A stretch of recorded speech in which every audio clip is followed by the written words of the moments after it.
Hey guys, welcome back to the Connoisseur Review. With Spider-Man Far From Home just coming out this past Tuesday, I thought it'd be a fun time to do a list and rank the eight Spider-Man movies that we've had in the last 20 years. The 3 Tobey Maguire movies, the 2 Andrew Garfield movies, the 2 recent Tom Holland movies, and Into the Spider-Verse. So, with that being said, let's just get into it and just rank these movies. First thing first, before I actually get into it, I kind of want to give you a little mini rank in the video and rank my 3 Peter Parkers since we've had 3 editions of them.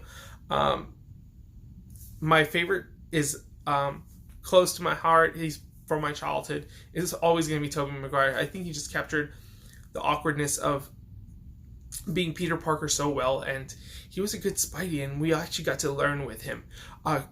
Holland is a very close second, though. This kid is proving himself to be amazing, and he captures that same level of awkwardness and teen angst that was kind of missing in Tobey's, because Tobey was so much older. But he's close. If you give him maybe another movie, I might, maybe, but I doubt it, because I just hold Tobey so dear to my heart. And then third place, and a very, very low third, is Garfield. I don't really talk about him. I don't acknowledge him as a Spider-Man because he was just too cool. He was a good Spidey, but I felt his Peter Parker was just lacking. He was just too cool for school, and I just didn't feel like that fit the character very well. With that being said, Miles Morales is awesome. I don't know too much about his character, but from Spider-Verse, he's amazing. So having said that, let's just get into the list. So my number 8 and 7 position, you guys can interchange it however you want. It doesn't matter. And I want to prefix this by saying I don't hate any of the Spider-Man movies.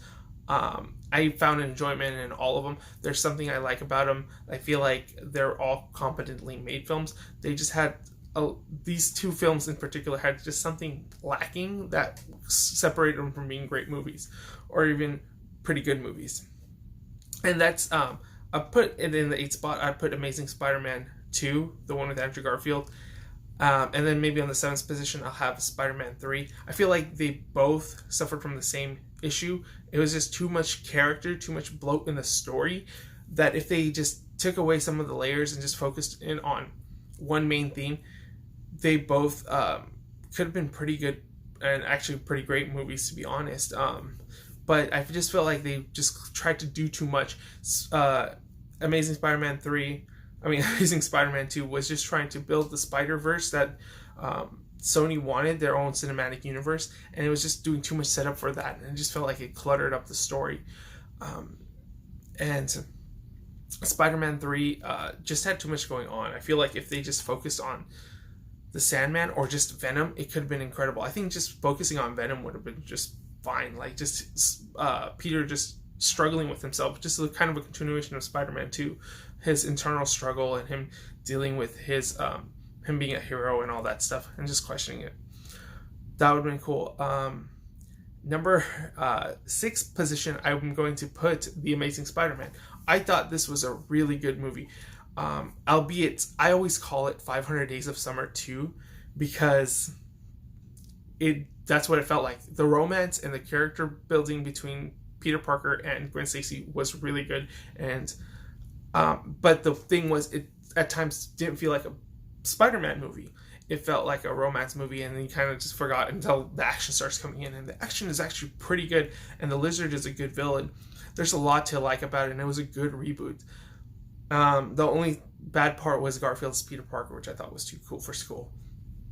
But, I mean, it's a good movie. It's a solid, good movie. It's good Spidey fun, like I said. But like I also said, I feel like it's 500 Days of Summer 2. I don't know if anybody else sees it, but you can see that it kind of felt like that to me. My 5th position is going to be Spider-Man Homecoming. I was very satisfied with this movie, especially after seeing Spider-Man debut in Civil War. I was looking forward to this because this is going to be where Tom Holland really proves himself. He had a pretty epic introduction, but now we get to see him own his own movie. And it was pretty good. Albeit, it did feel like he was playing Iron Man Jr. 2 a little bit, but like Vulture was a great villain. The twist with Peter going on his date and then meeting his girlfriend's father, and it ends up being the Vulture. It was just, one of the great twists in these Spidey movies. So that was great. It had great humor. It had good action in it. Like I said, it just felt a little bit smaller scale, and it didn't feel like 100% Spidey's movie, but it was a good introduction. Number 4 is going to be Far From Home. I think this is just a great movie, and a great Spidey movie especially. It has some great visuals, some great action, some of the best action I think we've seen in a Spider-Man movie. Probably the best action. Jake Gyllenhaal as Mysterio is awesome. The story and characters are coming to their own, and it feels like Spider-Man is finally Spider-Man. Like, he came to his own. He's not just Tony Stark, Iron Man Jr. And I liked that aspect of it, and I feel like this is a really good movie, and it just amps up everything Homecoming did and just makes it a little bit better, and that's what a sequel should do. My number 3 position is the original Spider-Man. I feel like Spider-Man 1 set a standard for comic book movies that is still being almost imitated to this day, because yeah, we had X-Men and all that stuff, but Spider-Man laid the groundwork in a way that it brought the fun and energy and made a good comic book movie. Tobey Maguire is still great. Like I said, it's still my favorite Peter Parker combo. The characters, I feel like the weird thing is that this movie has bad acting in it, but its characters and its storytelling is just so good that it elevates the film itself. And the visuals, while dated today, was state of the art for back then. It's just a great movie. I love it. I feel like it's the most comic book movie, and Sam Raimi did a great job. It felt like you were reading panels from an actual comic book, the way it was just shot and directed and the stories were told. And number 2 is going to be Into the Spider-Verse. Into the Spider-Verse was such a pleasant surprise, guys. The visuals were stunning. The storytelling, incredible. Miles Morales as a character was awesome. Everything about this movie was just gold. The directors, the writers all put their heart and soul into this film and made a Spider-Man movie that was just pure Spider-Man, pure fun, and just a great story.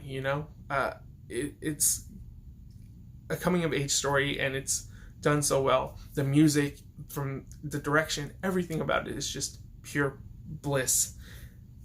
And I'm excited for a sequel. Let's get it. We've gotten 2-3 live action sequels. Why not get a animated one now? I can't wait. It's gonna be great, I think.